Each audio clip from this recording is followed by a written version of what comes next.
ओम शांति। आज बाबा की 15/2/2025 की मुरली का सार देखेंगे।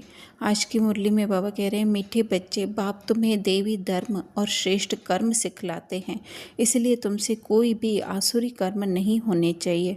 बुद्धि बहुत शुद्ध चाहिए। तो देवी धर्म धर्म अर्थात की धारणा हम अपने जीवन में हम क्या समझकर हम कार्य व्यवहार में आते हैं, उसे कहा जाता है धर्म और कर्म। तो बाबा कह रहे हैं कि तुम आत्मा तुम्हारा धर्म है, और जो है तुम अगर फिर रोल में आती हो तो तुम्हारा धर्म हो जाता है दैवी धर्म, देवताओं का धर्म, अर्थात जिससे जो है परमात्मा की प्रत्यक्षता होती हो वही कर्म होने चाहिए। तो अगर हम स्वयं को उस परमात्मा का बच्चा आत्मा भूल करके अगर स्वयं को कोई देहदारी या रोल समझते हैं तो फिर जो है हमसे आसुरी कर्म होते हैं। तो इसके लिए बाबा कह रहे हैं बुद्धि पर अटेंशन, क्योंकि सारा मदार वैसे तो मन पर भी है पर बुद्धि पर भी है कि बुद्धि अपना अटेंशन कहाँ पे डाल रही है, अपनी आत्मा में या शरीर में, रोल में।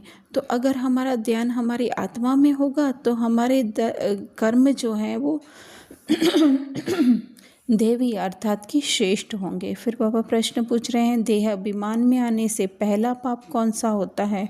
तो बाबा उत्तर दे रहे हैं, अगर देह अभिमान है तो पाप की याद के बजाय देहदारी की याद आएगी, कुदृष्टि जाती रहेगी, खराब ख्यालात आएंगे। यह बहुत बड़ा पाप है, समझना चाहिए।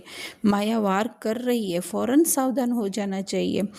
तो वही बुद्धि की बात है। अगर हमारी बुद्धि देह की तरफ जाती है तो बाप की याद से अर्थात स्वयं की आत्मा की आत्म अभिमानी स्थिति से हट जाती है, तो कहीं ना कहीं देह के प्रति जो है वो ख्यालात चलेंगे, उसे ही जो है बाबा खराब ख्यालात या कुदृष्टि कह रहे हैं।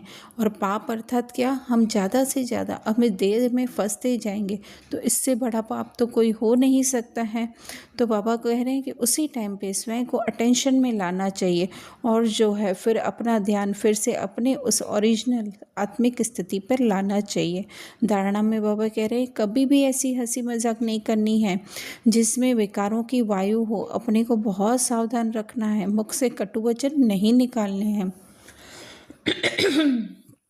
तो विकारों की वायु अर्थात क्या, कि जो भी हम किसी की रोल को देख करके और उसकी हंसी मजाक उड़ाते हैं, तो वो एक तो उसको भी रोल में बांधते हैं और खुद को भी रोल में बांधते हैं।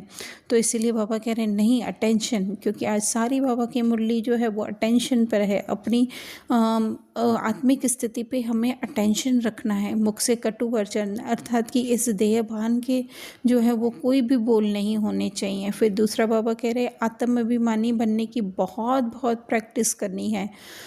सबको सबसे प्यार से चलना है, कुदृष्टि नहीं रखनी है। कुदृष्टि जाए तो अपने को आप ही सजा देनी है। तो प्यार से कौन चल सकेगा?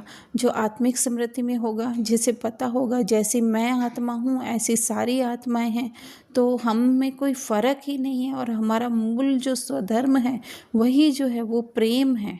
तो फिर जो है कभी भी किसी से कटु वचन हम नहीं बोलेंगे, कुदृष्टि नहीं जाएगी। अपने को आप ही सजा देनी है, अर्थात कि अपना फिर से जो है वो ध्यान फिर से अपनी आत्मिक स्थिति में लाना है। वरदान में बाबा निरंतर याद और सेवा के बैलेंस से बचपन के नाज नखरे समाप्त करने वाले वानप्रस्थी भव कह रहे हैं। तो छोटी छोटी बातों में बाबा कह रहे हैं कि संगम के अमूल्य समय को नहीं गंवाना है। ये भी जो है बचपन के नाज नखरे हैं जो तुम्हें नहीं शोभते हैं। वानप्रस्थ में सिर्फ एक ही कार्य रह जाता है, बाप की याद और सेवा। इसके सिवा और कोई भी याद ना है। उठो तो भी सेवा, याद और सेवा, सो तो भी याद और सेवा। निरंतर यह बैलेंस बना रहे। त्रिकालदर्शी बनकर बचपन की बातें व बचपन के संस्कार का समाप्ति समारोह मनाओ, तब कहेंगे वानप्रस्थी। तो छोटी छोटी बातें कौन सी हैं कि हमारे रोल में कोई ना कोई मिस्टेक हो रही है, तो हम सोचते हैं, हम उसके गिल्ट में चले जाते हैं। तो बाबा कह रहे हैं ये भी बचपन के नाज नखरे हैं। तो वानप्रस्थ अवस्था में अर्थात कि जब हमें वाणी से परे जाना है, ये सृष्टि ड्रामा का नाटक पूरा हो रहा है, तो उस समय जैसे कि कहीं से कोई का चले जाना होता है, जैसे मेहमान ही है, अगर उसके जाने का दिन आ गया तो क्या वो उस घर में ममत्व रखेगा? उसे क्या याद रहेगा? सिर्फ और सिर्फ जो है स्वयं का घर ही याद रहेगा और उसे जाना है वो याद रहेगा। इसी तरह से हमें भी याद रहे कि हम आत्मा हैं और सेवा क्या है कि हम इस रोल में हैं और हमको करण करावनहार बाबा है। तो बाबा कह रहे हैं अगर ये सेवा बैलेंस रहा कि हम आत्मा हैं, अब जाना है हमें वापस अपने घर, तो यही जो है वो सेवा है। तो त्रिकालदर्शी बन करके अपने मतलब कि तीनों कालों को जान करके कि हम क्या थे, क्या हैं और क्या बनने वाले हैं, तो ये जान करेंगे तो हमारा समाप्ति समारोह हो जाएगा। स्लोगन में बाबा कह रहे हैं सर्व प्राप्तियों से संपन्न आत्मा की निशानी है संतुष्टता। संतुष्ट रहो और संतुष्ट करो।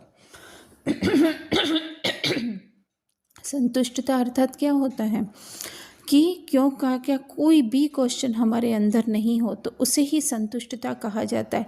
और अगर हम रोल में रहे तो ज़रूर हमें कहीं ना कहीं क्यों क्या ज़रूर आएगा, लेकिन जब आत्माभिमानी स्थिति हो जाती है तो उसमें जो है कोई सवाल नहीं रह जाते हैं।